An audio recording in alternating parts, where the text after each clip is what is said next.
The Facebook Oversight Board says that the company was right to ban President Trump. War breaks out inside the House GOP over Liz Cheney, and the Democratic Party continues to promote economic, immigration, and COVID idiocy. I'm Ben Shapiro. This is The Ben Shapiro Show.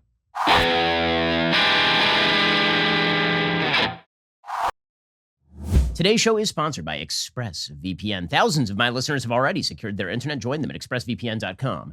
We'll get to all the news in just one moment. First, a quick reminder. We are now spending more money than has ever been seen by God or man, and this is going to lead to inflation. I mean, even Janet Yellen, the Treasury Secretary, she basically acknowledged inflation is probably on its way. So if you're looking at the value of your bank account and thinking, well, through no fault of my own, this is going to be worth less tomorrow than it is today, perhaps you might think about diversifying into precious metals, which is the greatest hedge against inflation and uncertainty in the markets. If all your investments are tied to dollars, you're sitting on a ticking time bomb. Do what I do. Invest a portion of your savings into gold and silver. Birch Gold Group, those are the people I trust. You can trust them to convert an IRA or eligible 401k into an IRA backed by gold and silver. That's right, through a little-known tax loophole, you can convert your retirement savings that are tied to the stock market into an IRA backed by precious metals. That would be your hedge against inflation. I'm not saying take every dollar you have, take it out of the stock market or real estate and toss it into gold and silver. I'm saying you need a little bit of your money in precious metals. Text Ben to 474747 for your free information kit on Precious Metals IRA or to speak with a Birch Gold representative today. With 10,000 customers, an A+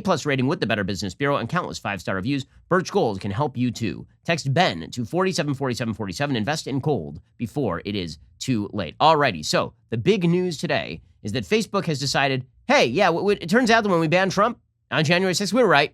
We were right all along. So here's what you have to know. Facebook, last year, set up what they called their Facebook Oversight Board. And the Facebook Oversight Board was supposed to be the sort of outside independent group that Facebook did not control, that was supposed to make decisions. It was sort of like an appellate court, that if somebody appealed a decision made by Facebook, it's either its algorithms or its employees, that you could appeal to this Facebook court, and the Facebook court would make a decision as to whether that person should have been suspended or banned or something. And the constituency of the court was already weird, right? The Oversight Board was already strange because it included a bunch of various sort of advocates from a variety of countries, which, first of all, doesn't make any sense because the United States has the most open free speech standards on planet Earth. Right? We are more pro-free speech in the United States than they are in Canada or than they are in the UK, certainly in the rest of Europe. And yet, the Oversight Board was made up of a bunch of people who don't even live in America. Right? There was like 1/3 of the board was made up of Americans, and the other 2/3 were people who were not American. Then it was made up of a bunch of people who were politically active. Right? It was not made politically diverse. There were like a couple of people who were on the Facebook Oversight Board who could theoretically be considered conservative, and then the rest were not. Right? So they created basically an oversight board that was supposed to act as what sounded more like a PR agency for Facebook. Right? It would relieve Facebook of the responsibility. They could always just say, listen, it wasn't us. It was this independent body over here who decided that we were right or wrong to do what we did. And the truth is that Facebook has always sort of wanted to do this. This is why Facebook has said, we'd rather that you guys regulate us in government than that we regulate ourselves, because they don't want the responsibility for this. They just want to make money. Right? There's never been any clear standard applied either by Facebook within or by any party without.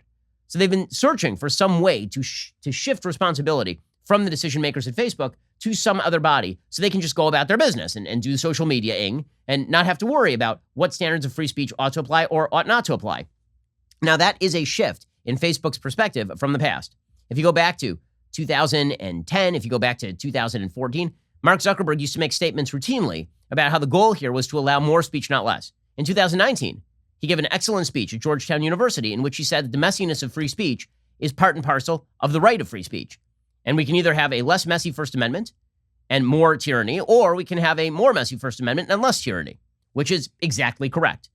Right? His standards on free speech sounded very much like the normal constitutional standards of free speech. But then there was pressure. The pressure that was applied to Facebook in the aftermath of the 2016 election, particularly by Democrats, was quite severe. Before 2016, Facebook was seen as the wave of the future by the Democrats. They loved Facebook, right? Barack Obama knew how to use it. The Obama campaign had done great with it in 2012. They were all geniuses over there. And then there was the Cambridge Analytica non-scandal, which really was not a scandal. And the media blew it up. They were looking for an excuse as to why Hillary Clinton had lost the 2016 election. And the excuse they came up with was not that she was the world's crappiest candidate, awful, ran a terrible campaign, and nobody liked her. Their excuse was, simultaneously, it was the Russians, and also it was social media. If social media had just cracked down on the misinformation from Republicans and the disinformation from the Russians, Hillary Clinton certainly would have won, right? This was the lie that was told, as opposed to, Hillary Clinton was just a crappy candidate, which happens to be the truth. And the social media companies, because they are run by people who generally vote Democrat, they were resonant to this. They were like, oh, well, maybe that's true. Maybe we need to start cracking down on speech. Maybe we need, instead of just worrying about upholding people's power to speak, we need to cultivate conversations. We need conversations that foster better public dialogue, right? Which means that they were now going to insert themselves into the business of deciding what content could go up and what content could go down. Now, this was not really their job, right? The basis for social media has always been in the United States, Section 230 of the Communications Decency Act of 1996. That Section 230 was specifically designed in order to allow companies like Facebook or like YouTube to create platforms for people to post their own content without the company gaining the liability of the content. Right? If you post some sort of defamatory material on Facebook, Facebook is not responsible for the defamatory material. You are responsible for the defamatory material. That was the purpose of the Communications Decency Act. And it was meant to foster more conversation. Then, because there were some court decisions that suggested that if a website started taking down comments that were obscene and lewd, they would then be held liable for the other comments that they left up. That's when Section 230 was added. Section 230 said that there could be some cultivation of the comments sections, right? That these big companies didn't become publishers just by virtue of taking down pornographic material in the comment sections or spamming material in the comment sections. So there's this catch-all provision in Section 230 of the Communications Decency Act that says that you don't really need an excuse to take down material. So an act that was designed to foster free conversation was then used post-2016 by the social media tech bros in order to stop conversation. Because now the idea was, well, it says in Section 230 we can take down whatever we want, and we're not liable for the stuff that we leave up. So they actually flipped the purpose of Section 230 on its head. And you started to see the social media companies get much more heavily invested in censorship, in banning people. You'd see these coordinated censorship campaigns where people, who I personally think are terrible, but certainly had not violated rules, started to see their accounts just disappear. They started to see people who I think are just garbage. The Alex Joneses, the Milo Yiannopoulos of the world, they would lose their account. But I would say, why are they losing their account? Even though they personally target me, I can take it. That's free speech. That's the way things are supposed to work. But these social media companies rarely gave any sort of consistent excuse because they would leave up Louis Farrakhan and Ayatollah Khamenei, and they would take down Milo Yiannopoulos or Alex Jones. And then finally, they got to President Trump on January 6th. We'll get to this in just 1 second. First, let us talk about the simple fact that if you want a great t-shirt, there is one place to go. I'm talking about Cuts. It's not just t-shirts, it's polos. It is all sorts of great stuff. Their shirts are the best. Cuts clothing shirts, they are the best. They've taken the classic men's fashion staple, the plain tee. They've refined it. They've combined premium quality with a minimalist aesthetic. They've got shirts, polos, hoodies, crew sweatshirts. They're all made for the man who works hard, plays hard, never settles for less, all in the sport of business. I literally threw out all my other t-shirts. Cuts is just that comfortable. It fits just that well. It's the perfect t-shirt. Accomplished. Next, Cuts set out to create fabric uniquely engineered for each clothing style. Consider the new Cuts hoodie. They developed Hyperloop French terry fabric, a textile that is temperature controlled and ageless. You never need to take it off, and you won't want to. Or try their wrinkle-free Pika Polo, a design that keeps you fitted for the office, the golf course, at home, the gym, or the next date. It's not just a lifestyle. It's not just clothing. It's office leisure apparel for the sport of business. Get 15% off your first order by heading on over to cutsclothing.com/Shapiro. That is cutsclothing.com/Shapiro for 15% off the only shirt worth wearing. Okay, so as these social media companies, particularly Twitter, started to crack down more and more heavily on content, there was additional pressure brought on places like Facebook to crack down additionally on content. And Democrats started openly threatening places like Facebook. Senator Dianne Feinstein would call in Zuckerberg in front of her and say things like, if you don't crack down on content, well, then we will. Which, of course, they can't because of this thing called the First Amendment. But the threat has been there from Democrats for a very long time. Either these social media companies would become tools of the Democratic Party, or they would meet the heavy hand of government. This was the threat. Because here's the thing about social media. What social media actually did, in effect, is it allowed alternative media like the Daily Wire to flourish. I'm very grateful for the presence of Facebook because otherwise I couldn't get my material to you. Okay, the reality is that these giant social media companies blew up the monopoly that had been held heretofore by the giant establishment media companies. These establishment media companies and the Democrats then got angry. They didn't like the fact that there were so many alternative sources of media that were capable of reaching the American people directly. So then they started trying to blackmail these companies, saying, okay, you need to shut down all these alternative sources of media, and then we will let you thrive. And this is why you see people like Nancy Pelosi, again, The tech bros are all Democrats. This is why you see people like Nancy Pelosi saying, I don't really like Facebook. I'm not a big fan of Facebook. They have had a business model that is a business model built on making money on misrepresentations. So for a long time, they made money on Russian money coming in and distorting our elections and saying, we didn't know it was Russian. Well, the rubles, okay. So I'm not, again, a big fan of those. So if they're making a business decision, then that's one thing. If they're making a values decision, then that would be another. Okay, so that is Nancy Pelosi openly urging Facebook to ban Trump, right? She was talking about this yesterday. So Democrats decided that social media are only their friends when they do what they want. So Facebook decided, you know what? I don't want to be in the middle of this, right? Zuckerberg said, I don't want to be in the middle of this. Facebook's board basically said, we'll create this outside oversight board, and you want to blame somebody, blame them. In the same way that the legislature of the United States has basically set up all these executive branch agencies to do the regulations so they don't get blamed. Same thing Facebook's doing. They're like, we're going to kick the can down the road. We don't want to own this thing. So we've set up this oversight board filled with people who are not American, most of whom are not in compliance with sort of basic American standards of free speech, and they'll do the work. Okay, so fine. So January 6th happens, and Donald Trump tweets out a bunch of stuff and puts out a bunch of Facebook posts. None of them explicitly violate Facebook's rules. It is very difficult to see how Donald Trump's posts, many of which I think are really bad, actually violate Facebook's rules. There is way worse material on Facebook than anything that Trump put out on January 6th, pretty clearly. But Facebook and Twitter and YouTube, they all decided in coordination, we're going to take Trump off of the internet, right? Which is deeply dangerous. He was the sitting president of the United States. That's deeply dangerous stuff. You now have the social media bros deplatforming the sitting president of the United States because he said stuff that doesn't explicitly even violate their policies. So they did that on January 6th, and Trump has just disappeared. And if you're a conservative, you're thinking, okay, if they can do that to the president of the United States, they can certainly do that to me. Like, I haven't violated policies either, but Trump really kind of didn't. Right? I may not say things that are as inflammatory as Trump does, but that's a matter of arbitrary kind of decision-making. There are people at Facebook who hate my guts. There are people at YouTube who hate my guts and Twitter who hate my guts. They could take me down at any time. And then the same time that happened, Parler, which was sort of the alternative, was taken offline by Amazon Web Services. So it became, okay, well, you know what, conservatives, you don't like how we run our places here? Well, go build your own. So somebody built Parler as an alternative to Twitter. And then after January 6th, Parler is completely taken off the internet by Amazon Web Services.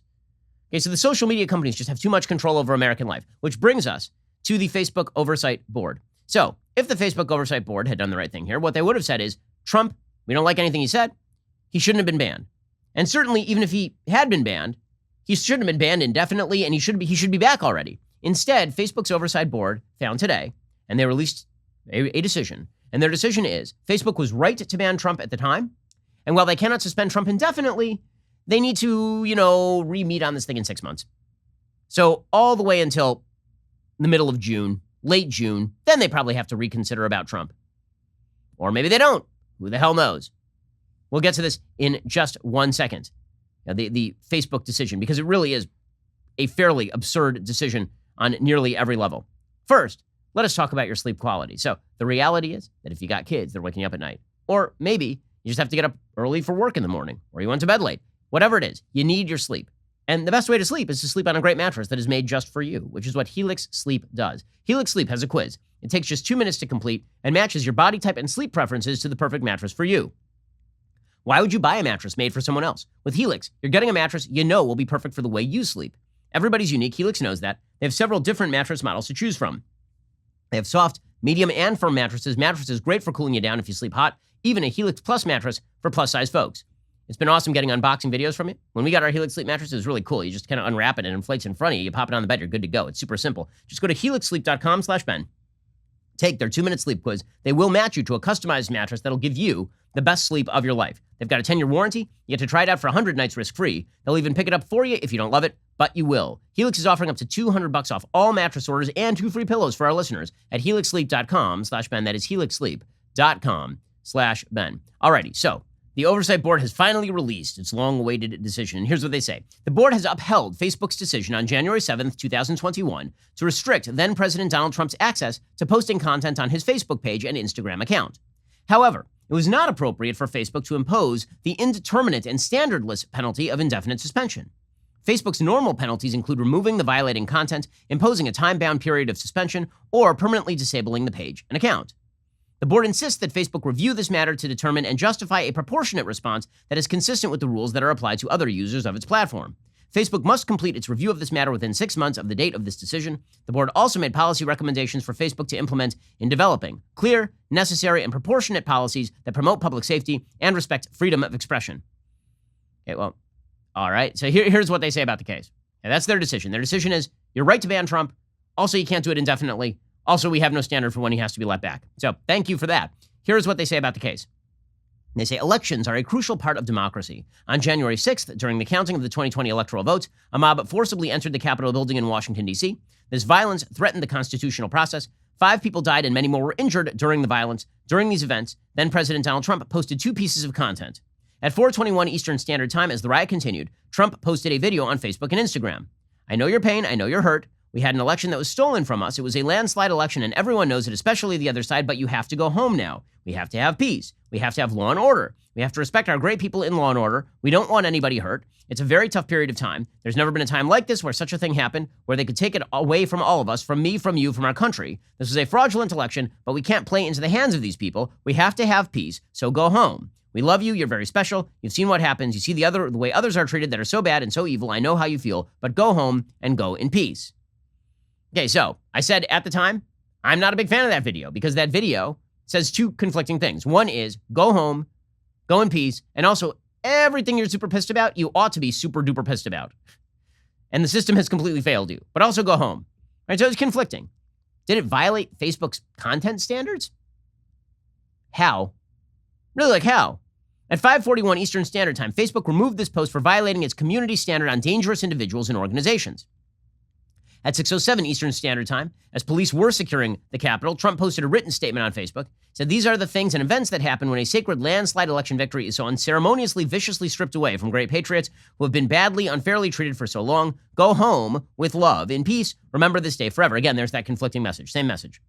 Okay, at 6:15 p.m. Eastern Standard Time, Facebook removed this post for violating its community standard on dangerous individuals and organizations, and then it blocked Trump from posting on Facebook. And then Facebook extended the block indefinitely and for at least the next 2 weeks until the peaceful transition of power is complete. On January 20th, Trump ceased to be president.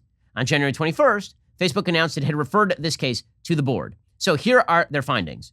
They say the board found that the 2 posts by Trump on January 6th severely violated Facebook's community standards and Instagram community guidelines. We love you. You're very special in the first post, and great patriots and remember this day forever in the second post violated Facebook's rules prohibiting praise or support of people engaged in violence. Okay, here is where you start going a little mad with the Facebook standards.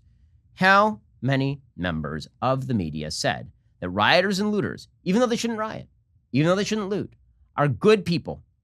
How many said these are people who are just justly aggrieved at the situation in the United States? You had CNN hosts who said this. You had MSNBC hosts who said this. You had politicians who said this. You had Kamala Harris actively promoting bailout funds for people who were arrested for rioting and looting. So in what way do those people get to stay, but Trump has to go? Right? The question isn't just whether Trump violated the standard. The question is whether this standard even exists. And the answer is no, it clearly does not exist. It was implemented and snapped into place with regard to Trump. It was left completely irrelevant for months on end while people rampaged through American cities, resulting in dozens of deaths, $2 billion in property damage, the most damaging riots in American history. Politicians, media members, commentators came out and defended the people who were doing the rioting and looting. Were any of those people banned from Facebook or even suspended indefinitely? The board found that in maintaining an unfounded narrative of electoral fraud and persistent calls to action, Mr. Trump created an environment where a serious risk of violence was possible. Okay, so now, if you're going to blame Trump for creating a serious risk of violence through creating an environment, how about the entire media that has claimed that police are systemically racist, America is systemically racist, and all of the injustices of the criminal justice system cannot be corrected because it is buried deep in the roots of all of America's institutions? Again, these are not standards. A double standard is not a standard. It is a non-standard. It doesn't exist. At the time of Mr. Trump's post, there was a clear immediate risk of harm, and his words of support for those involved in the riots legitimized their violent actions. As president, Mr. Trump had a high level of influence. The reach of his post was large. With 35 million followers on Facebook and 24 million on Instagram, Facebook was justified in suspending Trump's accounts on January 6th. Okay, so the answer here is that anytime they want to suspend anybody for pretty much any reason, they can jerry-rig a system in order to make that happen. That's what you should take away from this. That if you are of the left and you openly promote excuses for violence, if you're Peter Beinart and you're constantly promoting excuses for violence from actual terrorist groups in the Middle East, you're fine. If you are a person who promoted riots and looting throughout the summer, or even if you said that those people shouldn't be doing that, but you understand why they're doing it, they're great people, they're patriots. I mean, there are people on CNN who compared it to the Boston Tea Party, right? None of those people were removed. Only Trump was removed. You don't have to love what Trump said to recognize that the standard that Facebook is holding here is completely unsustainable because it's not a standard at all, and that these folks have way too much power in American life. They literally took the sitting president of the United States off the internet. Okay, if you take somebody off of Facebook and Instagram and YouTube and Twitter, you have effectively destroyed their ability to disseminate information at all. And that's the sitting president of the United States. Okay, so here's where the Oversight Board then goes. Then they do what is, I think, the funniest thing here. They just toss the ball back into the court of Facebook, right? So the Facebook Oversight Board is supposed to be independent, and they're going to relieve pressure on Facebook and all of this. Instead, they just take the ball and throw it right back to Facebook. So they say, in applying this penalty, Facebook did not follow a clear published procedure. Indefinite suspensions are not described in the company's content policies. Facebook's normal penalties include removing the violating content, imposing a time-bound period of suspension, or permanently disabling the page and account. It is Facebook's role to create necessary and proportionate penalties that respond to severe violations of its content policies. The board's role is to ensure that Facebook's rule and processes are consistent with its content policies, its values, and its human rights commitments. In applying a vague standardless penalty and then referring this case to the board to resolve, Facebook seeks to avoid its responsibilities. The board declines Facebook requests and insists Facebook apply and justify a defined penalty. So they've said you have three choices. You can remove the violating content and leave the account. You can impose a time-bound period of suspension, like 6 months, or you can permanently disable the page. And you guys have to make the decision. So the great irony here is that Facebook was attempting to throw the ball away from itself, and the board just threw it right back at them. So that's kind of hilarious. So Facebook, no matter what, is caught in the middle here. But there are a few things to be noted here. Facebook's oversight board is just recognizing a reality, which is that these standards don't exist. They don't exist. And the media loves that these standards don't exist. This is the best part. Our establishment media, they hate Facebook. They hate Twitter, so long as they are open platforms. So long as they are closed platforms, they love them, which is why you had Brian Stelter saying that he was very upset that the oversight board might let Trump back on the internet. He literally said this. There are a lot of members of this board that are free speech advocates, First Amendment absolutists in some cases, that are going to make an argument that these platforms should not be in the position of making these choices at all. If Trump is brought back on Facebook, it'll likely be for those reasons. But a lot of this has to do with the memory hole, right? The riot going down the memory hole. That's what Fox and right-wing media has been trying to do. And I worry that this may be another result of that. Okay, so he's very worried that Facebook might be too pro-free speech. That would be such a disaster for the media, because if they're pro-free speech, then maybe CNN actually has competitors in the online space. Alrighty. Meanwhile, there is a vast debate breaking out in the House GOP.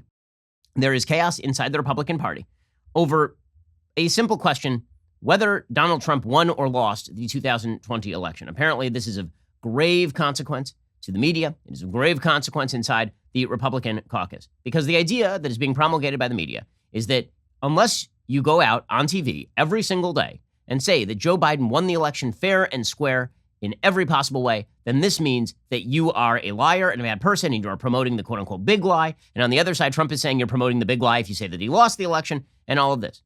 Okay, well, I want to talk about that in a second. But I want to first mention that there is a big lie that is promoted by the Democratic Party, like, continuously. And you'll see why I'm doing this. This is not a whataboutism thing, because I'm not a fan of lies in either case. There's a lie that is promoted by the Democratic Party, and it is ensconced in every area of media coverage. It is ensconced in every area of Democratic policymaking. And that lie is that there is widespread voter suppression happening throughout Republican states, and that voter suppression is directed at Black Americans. See, one of the things the Democrats have banked on for a very, very long time is the idea that they will always and forever have an increasing share of minority votes. And it turns out that the demographics is destiny argument is not a perfectly good argument. Democrats basically bet after 2008, when Barack Obama won the sweeping victory with large majorities of nearly every subgroup in the United States, including white Americans. It turns out that after 2008, Barack Obama was not a popular president. His policies were not popular. His Congress was swept out of power in 2010. And so Barack Obama did something different. He said, I'm going to put together this intersectional coalition of historically dispossessed groups, and we are going to build a new coalition, and a coalition of the ascendant, and this ascendant coalition is demographically different than the old coalition. And basically, this new coalition is growing. The Republican coalition is going to be whiter, and it's going to die off. Right? This was not something that was hiding the ball. There were Democrats like Ronald Brownstein overtly saying this sort of stuff for years, talking about the browning of America, how this inevitably meant that the Republican Party was on the outs and Democrats would win forevermore. And there were some people on the right who responded to this in similarly unconscionable fashion, suggesting that demographics was destiny and that if we had too many people of particular races, that this meant that Republicans could never win again and conservative principles were dead and all this. It's not true. Okay, so the reality is that this isn't true. The reality is that human beings are individuals and that what we are seeing in the United States is in fact shifting in voting patterns.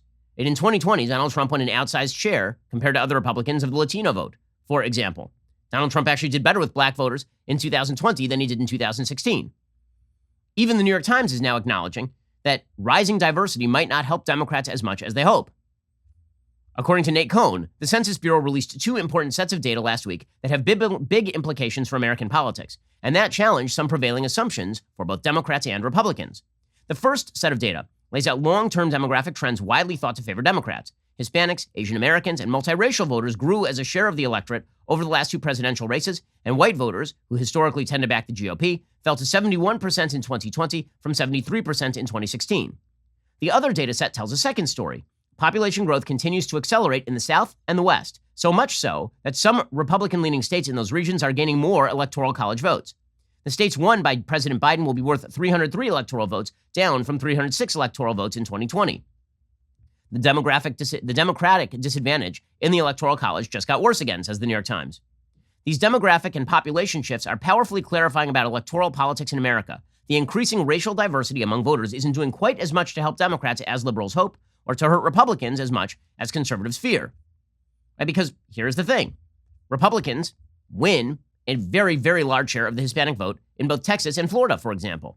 Why? Well, because they do better outreach than they do in places like California. And also because not all Latino and Hispanic voters are from the same country.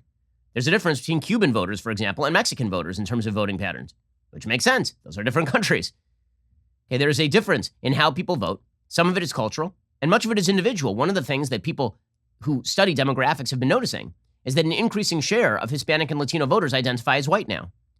Why? Well, because they don't wish to see themselves particularly as displaced people from a home country, but rather as really non-ethnically based.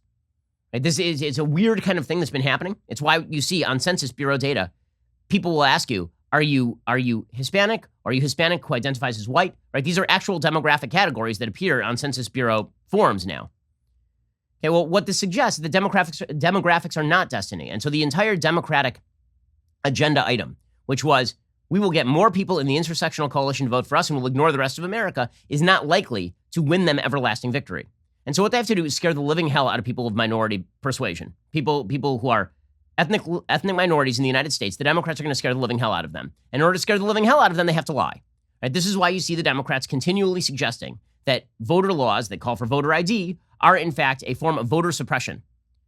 And the idea from people like Stacey Abrams is that limiting voting rights is on the Republican agenda, that they want to stop black people from voting, that they want to stop Hispanic people from voting, that they desperately want to stop minority people from voting, the Republican Party. And this is why you see Joe Biden out there suggesting over and over that voting laws that are looser in Georgia than they are in places like New York in many ways are actually Jim Crow. That's not true. It's a scare tactic. So this is the big lie being told by the Democratic Party, is that there is a threat to black America, not only from white America, but particularly from conservative America. And Stacey Abrams pushes this every day, and the media eat it up. The media feature her on the covers of magazines. The Democratic Party featured her during the DNC in a gubernatorial roundtable as though she had won the governorship of Georgia, even though she lost by 50,000 votes. It's hilarious. The same Democratic Party that says Trump lost Georgia by 13,000 votes, undeniably lost Georgia. I mean, look at it. They say that Governor Stacey Abrams is governor, even though she lost by 50,000 votes in the same state. But Stacey Abrams promotes this day in and day out.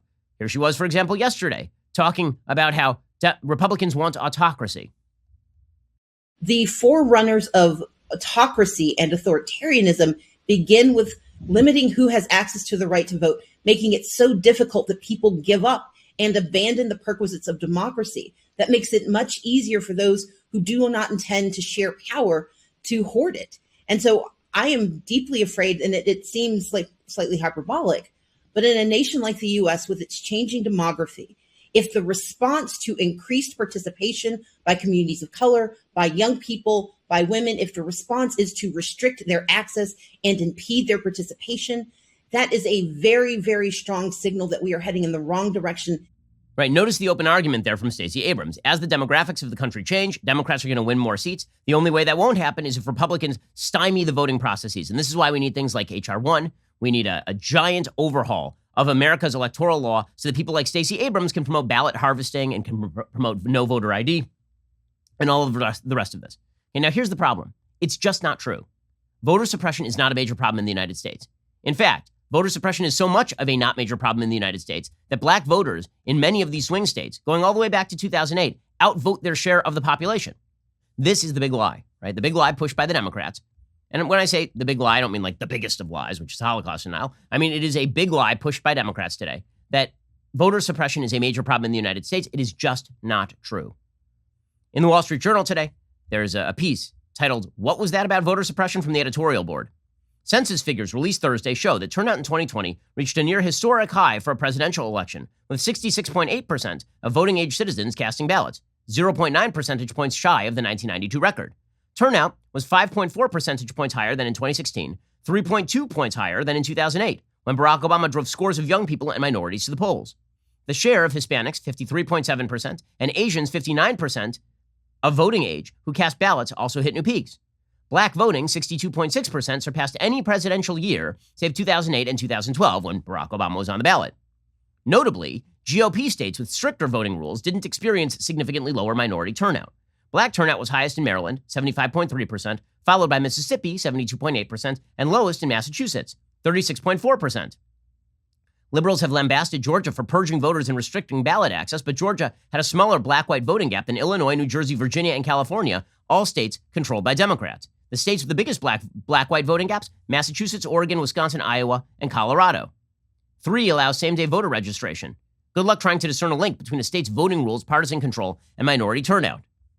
So in other words, it's just not true. Okay, the idea that there is a vast attempt to stop the demographic wave of the United States, the new demographic wave, through voter suppression, it's not true. But it is a key talking point for Democrats because it fosters their entire agenda. It suggests that Republicans are racist, trying to stop black people from voting. It suggests you need federalized control, top down, of voting protocols, taking power away from the states. And it underlines the idea that as the demographics of the United States change, the destiny of the United States changes, right? So this is the lie that is being pushed by Democrats, and every Democratic leader mirrors it. And so do members of the media. There's an entire article in the Washington Post today about how 2 black CEOs got corporate America to pay attention to voting rights. And of course, it is this sycophantic, slobbering piece about how Kenneth Chenault has pushed people in corporate America to mirror his political priorities. Chenault went on to run American Express for 17 years, one of just 19 black chief executives ever at a Fortune 500 company. Chenault recently used his formula of fighting for change when he and another black chief executive, Kenneth Frazier, of the pharmaceutical giant Merck, helped push much of corporate America to publicly oppose the restrictive voting rights bills being considered in dozens of states. So again, the idea here from the media, from the Democrats, from everybody in power is a lie. It is a lie that black voters are being suppressed at the polls. It is not true. And Stacey Abrams, the great heroine of the Democratic side of the aisle, she's been promoting that lie ad nauseum. Okay, all of which goes to show you why the Democratic Party, among polls of Democrats, Democratic base, loves the Democratic Party. There's a big difference between that and the Republican base, which basically hates the Republican Party. If you take polls of Democrats and their approval ratings for the Democratic Party, very, very high. For as long as I can recall, Republican base, been a giant gap with the Republican Party. And one of the reasons for that is because they believe, I think quite correctly, that Republicans publicly do not mirror their priorities. It's one of the reasons that they had a very strong attachment to Trump. Because Trump, whatever else you can say about the guy, and there's a lot to say about him, he did have his finger on the pulse of what the base wanted to talk about. Now, maybe he said things in dumb ways. Maybe he shouldn't have talked about those things. Possible.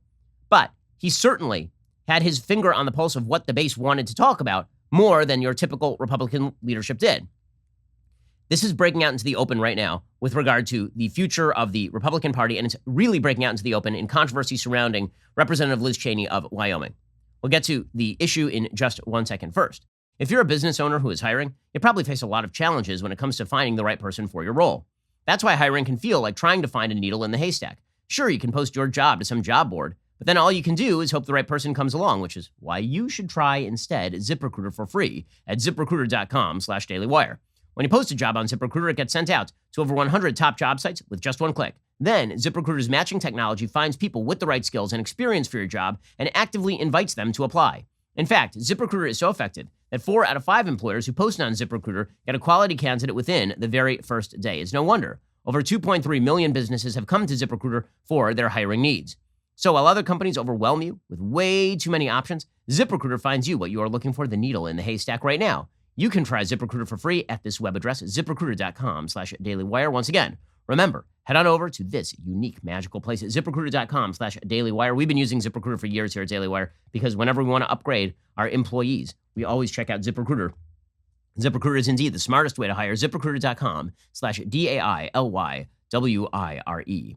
As you all know, the Daily Wire has been growing like crazy. I mean, just in a few months of the year, we released our first movie. We struck up a movie deal with Gina Carano. We launched a new talk show hosted by Candace Owens. We launched a new show hosted by me, all in the last 6 months. And we moved our entire company, by the way, to Nashville, and my branch of the company to Florida. We have been moving at the speed of light. So thank you for your support. Thank you guys. You're the ones who make all of this possible. And we want to continue to include you in all of our future plans. Every day on the show, I talk about a lot of amazing products and services from sponsors that I personally love and use. But we want to get to know you better so we can actually tailor our sponsors to you.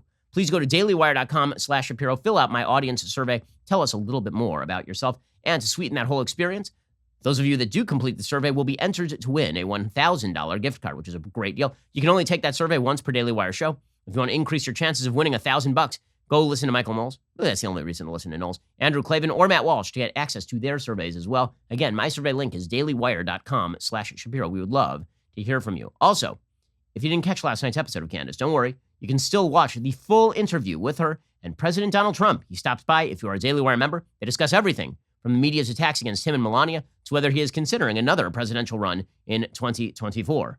If you haven't joined Daily Wire yet, hurry now. This is your last chance to get 25% off a new membership with code Candace before the discount ends this Thursday, May 6th. Make sure you grab the audio podcast on Apple, Spotify, or wherever your platform of choice may be. Candace says things the mainstream media simply will not. Just head on over to Apple Podcasts or Spotify, subscribe to Candace today. Be sure to leave a 5-star review if you like what you hear. You're listening to the largest, fastest growing conservative podcast and radio show in the nation.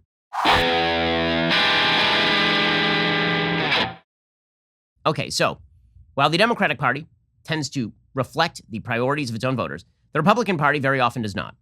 So Liz Cheney has gotten into hot water with other members of the Republican Party, particularly including President Trump, because she keeps saying over and over that Trump lost the 2020 election. Now, I've been saying literally since the day of the election that I was waiting to see evidence of massive voter fraud and massive voter irregularity that would explain Trump's loss in the swing states. I didn't see that presented by Trump. I really didn't see that presented by anybody. Doesn't mean there wasn't voter fraud. Doesn't mean there wasn't voter irregularity. In an election that included hundreds of millions of Americans, presumably there would be. But that does not mean that the margins were small enough that you would see a shift of 13,000 votes in Georgia or 12,000 votes in Arizona or 80,000 votes in Pennsylvania or 120,000 votes in Michigan or 14,000 votes in Wisconsin. Right? Those are big margins. Those are not tiny margins when it comes to absolute number of votes that you would have to show were either falsified or were thrown out.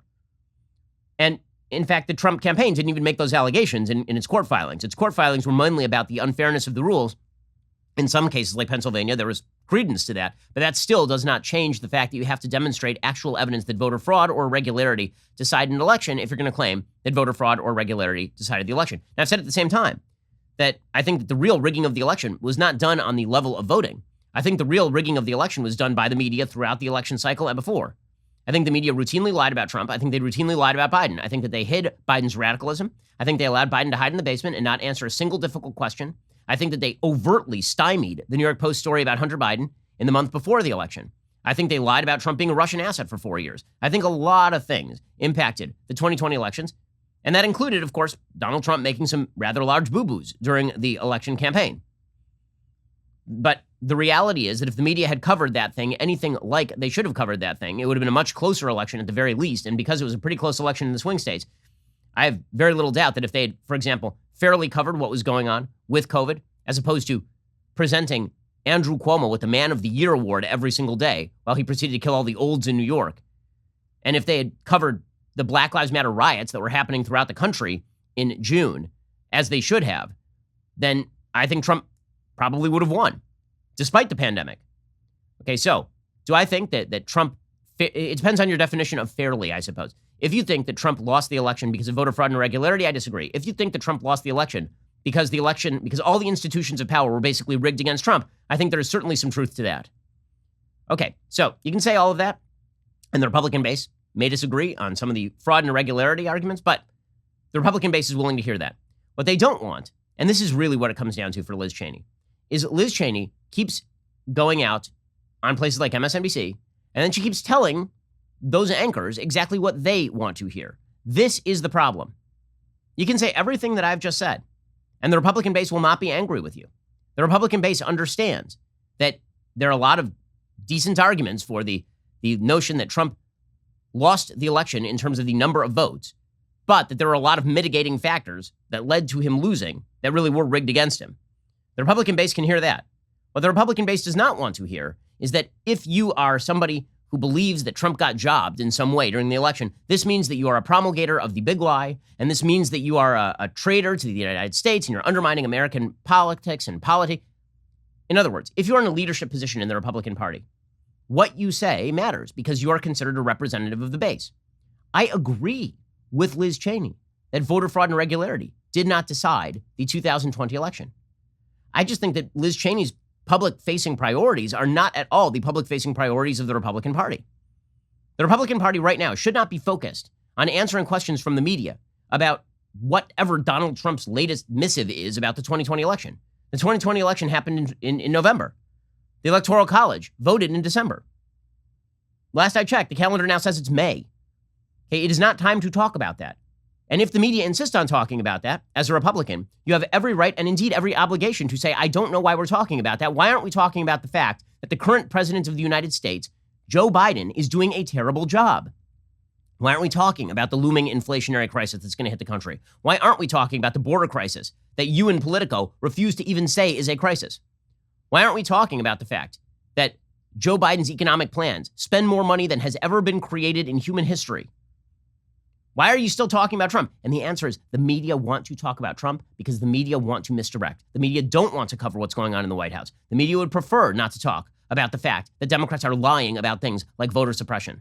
In fact, they wish to promulgate those myths. So you'll see the media on their high horse about voter fraud and irregularity, and we can't feature people on our networks who say this kind of stuff. Fine. Then don't feature anybody on your network who says that voter suppression is a major issue in Republican states. Because guess what? It ain't. You don't have any data to show that voter suppression is a major issue in the Republican states. So if you're going to have a standard, have it be the same standard.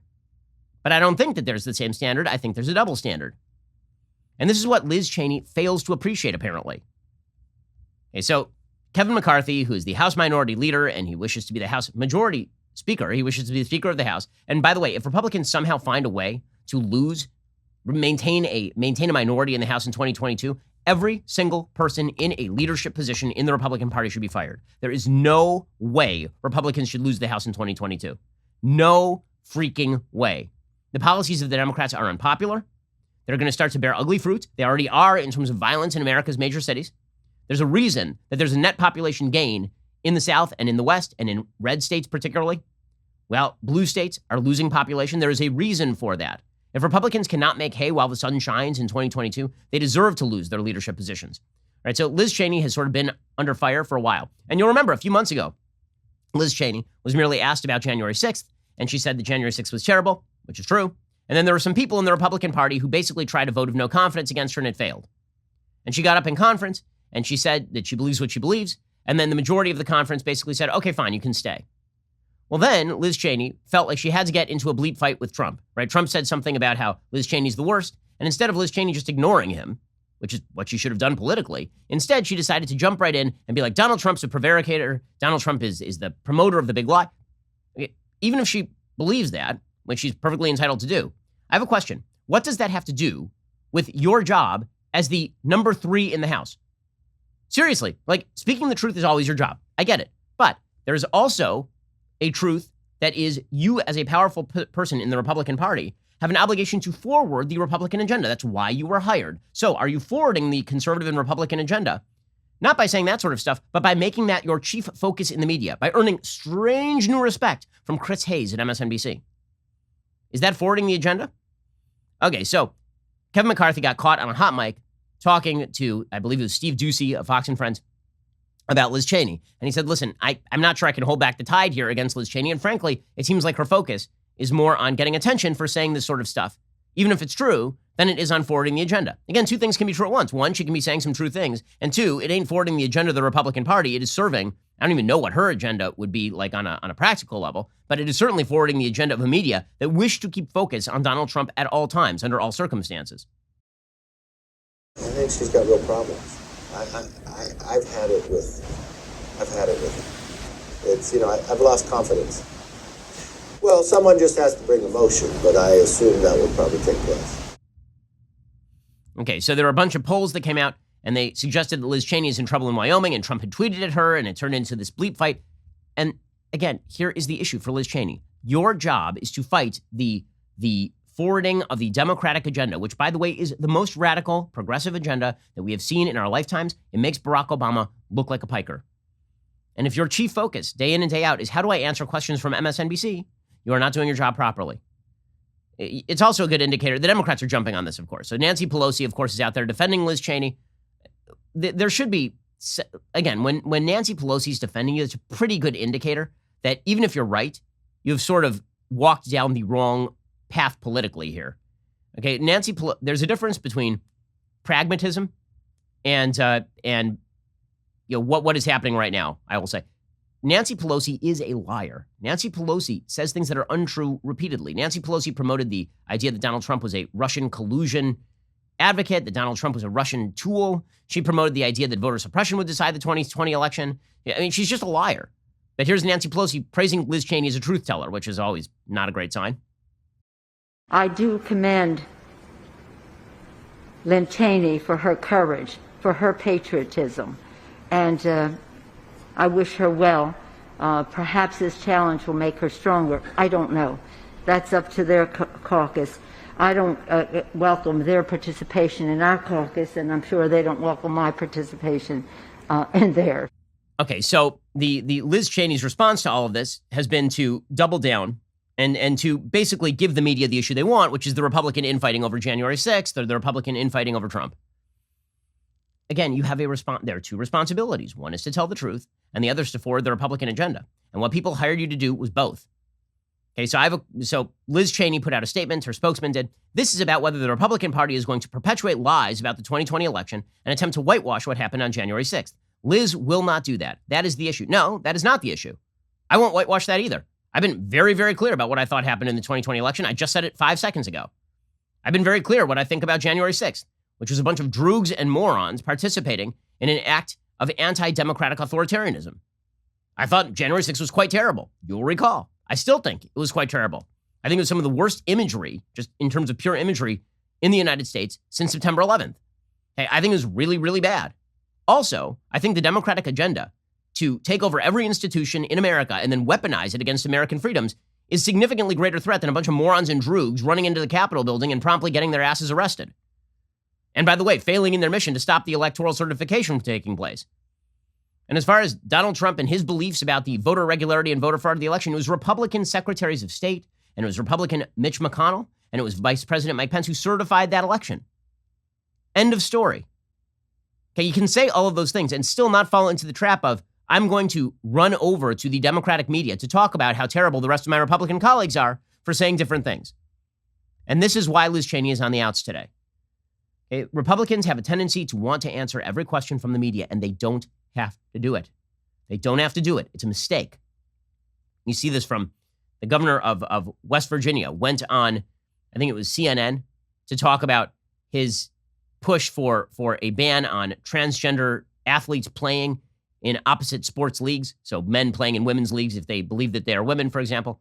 He went on CNN, he got browbeaten by a reporter. Why? Just don't do it. There's no law that says you have to do that. There's no law that says that you have to answer every question from MSNBC. And by the way, if you do answer a question from MSNBC, you can give your honest opinion, and then you can also swivel and clock MSNBC for its bias and for the lies that it tells. That's not moral equivalence. That would be honesty. It is honesty to say that you don't think the 2020 election was stolen via voter fraud and irregularity. You do think that the media did an awful job. You think they perverted the minds of Americans and told them a pack of lies and continue to tell them packs of lies that pervert the cause of American freedom. You can say all those things at once. But where you put your focus does matter when you're in a position of political leadership. So that is where things stand with Liz Cheney today. My understanding is that Liz Cheney is in trouble inside the House Republican caucus. And then if she gets ousted, presumably we will have a bevy of wonderful stories from the media about how the Republicans have doubled down on the fraud and lies of January 6th and November. Or alternatively, they just don't think Liz Cheney is being an effective leader on behalf of the party. How about that? Because that seems like the question at issue here. I believe two things at once. Liz Cheney is not incorrect in her assessment of voter fraud and irregularity in 2020 or in her assessment of January 6th. And also, she's not being an effective leader for the Republican Party right now. Both of those things can be true absolutely at once. Alrighty, so meanwhile, the Democratic agenda continues to roll out. Janet Yellen, the Secretary of the Treasury, really spooked investors yesterday. And she spooked investors because she is not great at her job.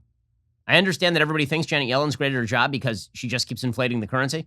But the reality is that the Federal Reserve acted for years as the chief economic policymaker in the United States, as opposed to Congress. And now you have Congress blowing out the spending in extraordinary ways. And Janet Yellen, the Treasury Secretary, being like, yeah, what if we just kept printing money? What if we just kept doing that? So yesterday she made a boo-boo and she actually spooked the markets. The markets dropped because she was like, there might be inflation, but don't worry, the Fed can handle it. Which is like, I thought you said a minute ago there wasn't going to be any serious inflation. So here's Janet Yellen spooking the markets. It may be that interest rates will have to rise somewhat to make sure that our economy doesn't overheat, even though the additional spending is relatively small relative to the size of the economy. So it could cause some very modest increases in interest rates to get that reallocation. Okay, and everybody went, what now? Because you were saying 5 seconds ago that you weren't worried at all about inflation. Well, then she walked that back. According to the Washington Post, Treasury Secretary Yellen insisted Tuesday she's not concerned about the risks of economic overheating, hours after earlier comments about inflation caused a brief panic on Wall Street and invited fresh scrutiny about the White House's position. In an interview with The Atlantic released Tuesday morning, Yellen defended the administration's new spending proposals and said that the central bank could handle inflationary pressures with modest interest rate increases. Raising interest rates can slow the pace of economic growth by increasing the cost of borrowing. Okay, well then she walked it back. At a separate event with the Wall Street Journal later on Tuesday, Yellen was adamant she was not concerned about inflation and stressed she was not predicting or recommending an imminent increase in rates. She said, I don't think there's going to be an inflationary problem, but if there is, the Fed can be counted on to address them. Well, here's the problem, of course. All of these folks keep suggesting that they can keep blowing up the currency and nothing will happen. Economists at the Bank of America Global Research said U.S. policymakers are testing the limits of Goldilocks. They are trying to heat up the economy as fast as possible without generating serious inflation. But what we have seen is that there is serious inflation, particularly for commodities. There's been a big backlog of orders on basic commodities. We talked about this yesterday on the program. The prices are going up. There's not enough labor in the economy. People are not re-entering the labor force because we are paying people to stay home. Jen Psaki said, we take inflationary risks incredibly seriously, except for how you don't. Okay, because if you did, you wouldn't be talking about spending $2 trillion every 3 weeks. Biden has proposed more than $4 trillion of additional spending that would be infused into the economy over the course of the decade. The White House says those programs are accounted for with tax increases, but that's not true. So even Janet Yellen is starting to hint around the idea that perhaps there's going to be inflation, and everybody who's watching kind of knows this. Meanwhile, the crisis at the border continues to marinate. It's not getting any better. And Jen Psaki is out there saying this is all Trump's fault. Remember, how refreshing. She always told the truth, according to Brian Stelter at CNN. After 4 years of an immigration system rooted in destructive and chaotic policies, President Biden is taking the challenge head on and is building a fair, orderly, and humane immigration system. That's our objective. After coming into office, our administration immediately jumped into action to address the influx of migrants at the border, something that began during and was exacerbated by the Trump administration. Nope, you haven't done any of that stuff. You haven't mitigated it. You haven't made it better. You just got the media to stop talking about it for 5 seconds. That's all that's happened here. They put Kamala Harris on the problem, the vice president of the United States, who giggles inappropriately and weirdly. She actually, shocker, the Democratic Party, honestly, their politics is basically just a pagan cult at this point. Whatever is the issue that they wish to address becomes the cause of all things. It's like a pagan cult praying to the sun because they want the weather to change. Except they pray to the sun because they want climate change to be the cause of migration or something. It's so weird. Like they keep saying this kind of stuff. And they'll say things like, oh, an uptick in violence in America's major cities, that's systemic racism. Or alternatively, it's because you keep screwing with the police. Like there's a major influx of migrants on the southern border who are openly saying to the media, we're coming because Biden's president. And you get Kamala Harris being like, oh, it's probably climate change. Or it could be, the thing that is obviously causing the major influx to the southern border. Here was Kamala Harris blaming climate change for migration to the southern border, even though climate change is a slow and ongoing process over the course of the century. And yet we have seen a historic spike in the number of minors arriving on America's southern border without people who are adults accompanying them.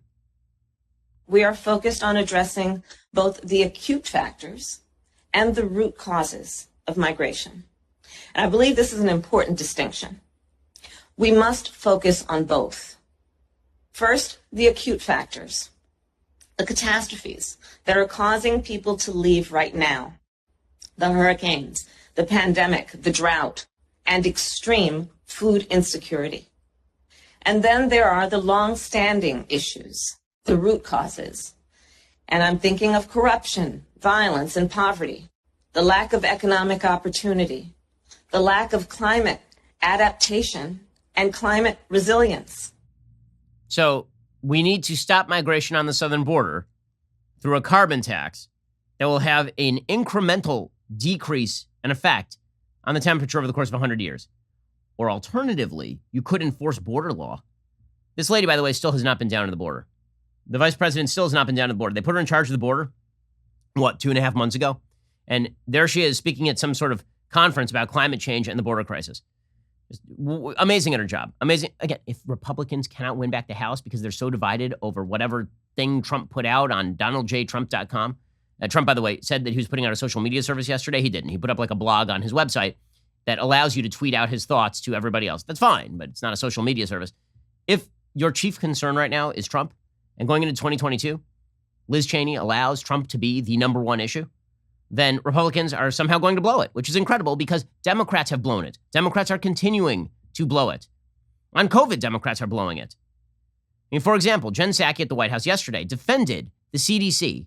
Okay, so it turns out the CDC used the American Federation of Teachers guidance to create school guidelines. Now, the American Federation of Teachers, last I checked, are not scientists. The CDC is the Center for Disease Control. It is literally their job to just present the data to you. And instead, they had Randy Weingarten rewrite all of the school standards. And then they trotted that out as though it was scientific.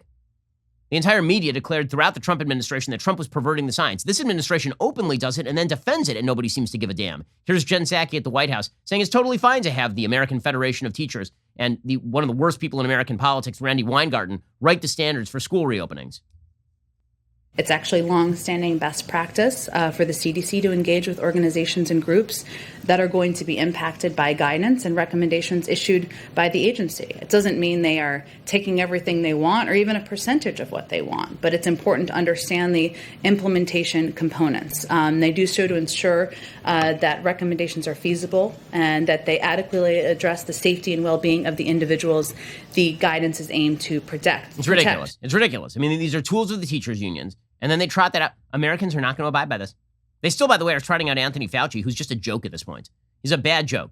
Nobody ought to pay attention to Anthony Fauci because he doesn't know what the hell he's talking about. He says things that make no sense according to other experts, according to people who know better than Anthony Fauci. I don't know how Anthony Fauci became America's doctor. First of all the best doctors I know are working in the private sphere. They're not working for the NIAID. All the epidemiologists that I know, and I've gotten to know several over the course of the last year, working at places like Johns Hopkins and Stanford, look at the fact that this guy's been working for the government. They look at government employees the same way you look at government employees. They're like, no, that's not, no. Anyway, Anthony Fauci, who's treated as some sort of religious figure, he keeps saying stupid crap that makes no sense. He was on CNN yesterday. Again, remember, he's heading up Biden's COVID team. He said yesterday we're at the bottom of the 6th inning. What is this, a 7-inning game? Is he going to get called on account of rain? How in the world are we at the bottom of the 6th inning? Are you insane? Are you an insane person? We have the lowest rates of COVID death that we have had in probably a year in the United States, and it's declining. And your answer is we're in the bottom of the 6th inning? If you're a crazy person, here's Anthony Fauci. What inning are we in as far as this COVID pandemic is concerned? Well, you know, we're at least halfway through. I hope we're seeing, and I do believe, Wolf, I'm not trying to be overly enthusiastic about what's going on vis-a-vis the vaccine program, which is so successful. But we've really got to not declare victory prematurely. How about the bottom of the 6th? Try that one, Wolf. All right, I'll go with the bottom of the 6th. That's not too bad. Other things that Anthony Fauci has said over the last 24 hours. Anthony Fauci also said that the CDC guidelines on summer camps, quote, I wouldn't call them excessive. I would say they're conservative. Okay, here are the guidelines for summer camps. Okay, now we know a few things. One, kids do not die from COVID. Okay, the number of kids who have died from that is of course, there are people who die from every cause, but the number of kids who die from COVID is significantly lower than the number of kids who die from the flu every year. Fewer than 300 kids have died in the United States of COVID out of hundreds of thousands who have been infected with COVID. Second, everybody who's older in the United States has already had the opportunity to get a vaccine. In fact, everybody over the age of 16 in the United States has had the opportunity to get a vaccine. So you shouldn't be telling little kids that they have to mask up in 90-degree weather outdoors and stay away from each other. It's idiotic. It's foolish. Okay, here is the CDC guidance. All staff and kids masked at all times, even outdoors. Cohorts for kids. 3-foot distance within cohorts, 6 feet without. Limit shared objects like toys and sports equipment, except that the CDC explicitly now says that you don't have to wipe down your counters. Surfaces are not vectors of transmission. No close contact sports or indoor sports. Outdoor sports should be masked. These are the standards from the CDC. And Anthony Fauci, that dope, he's like, I wouldn't say that's excessive. You wouldn't say that's excessive? Americans are looking at you guys and saying, what the hell are you doing? Meanwhile, we got this addled old president who's going around doing completely nonsensical things, right? He goes over to Jimmy Carter's house, and Jimmy Carter is like 1,000 years old and unfortunately in not completely good health. He goes over to Jimmy Carter's house, takes the weirdest picture of all time. It looks like George Murison standing next to Muggsy Bogues. And then he proceeds to unmask with the old dude. And you're like, didn't you just say you're supposed to mask? And then he walks out of the house and he puts back on the mask because Joe Biden is not coherent on any of this crap. It's all virtue signaling nonsense from Joe Biden. Here is Joe Biden telling you that, you know what?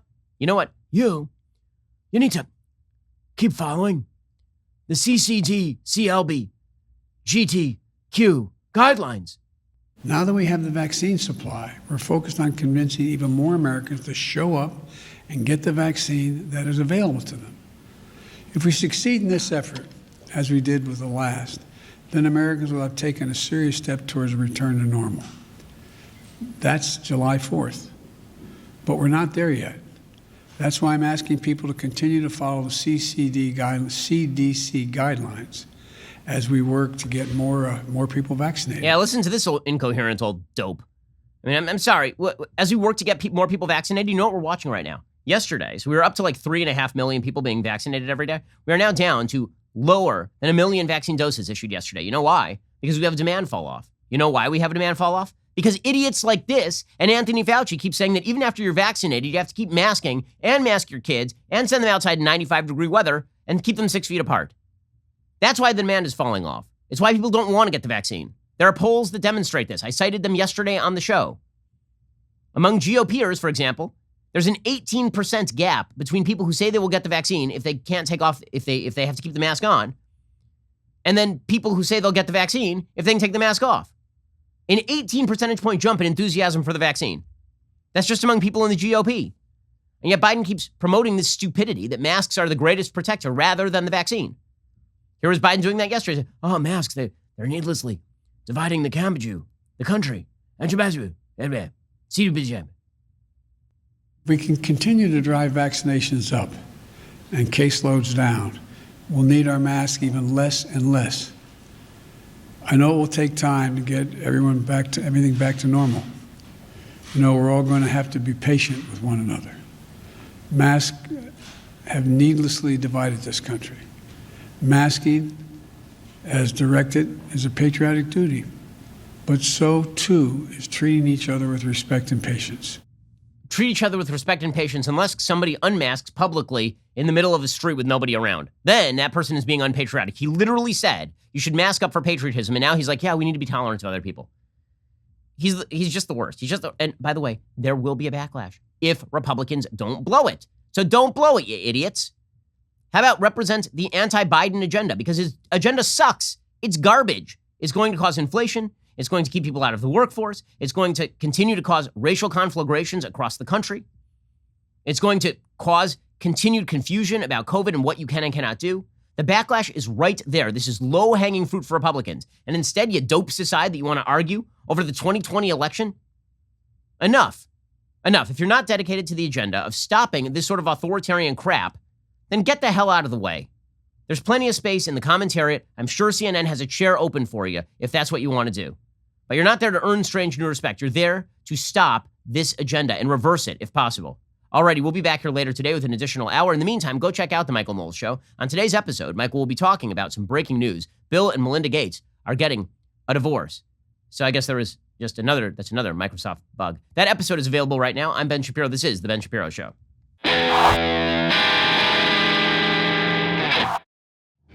The Ben Shapiro Show is produced by Elliot Feld. Executive producer Jeremy Boring. Our supervising producer is Mathis Glover. And our assistant director is Pavel Wydowski. Editing is by Adam Sayevitz. Audio is mixed by Mike Coromina. Hair and makeup is by Fabiola Cristina. Production assistant is Jessica Kranz. The Ben Shapiro Show is a Daily Wire production. Copyright Daily Wire 2021. Bill and Melinda Gates get divorced. Fauci prolongs the lockdowns. And a new celebrity prepares a run for president. Check it out on The Michael Knowles Show.